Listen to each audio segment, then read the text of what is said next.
มึงออกไปเลยไปเลยพวกมึงอะแผลเนี้ย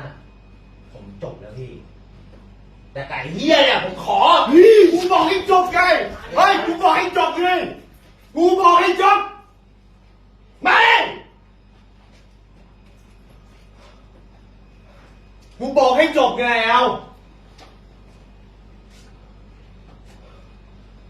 สรุปคือพี่เรื่องมันมากกว่าผมไงใช่ไหมแอลมึงดูตัวมึงดิแม่งทำแต่เรื่องมึงเห็นไหมเนี่ยฮะแบบผมมันไม่ดีใช่ไหมพี่หรือว่าต้องเป็นไอ้บ๊อบอะมันยังมีหลักกาลเทศะมันยังมีกาลเทศะมึงแอลมึงออกไปข้างนอกไปสมุทรสเตียลงก่อนไป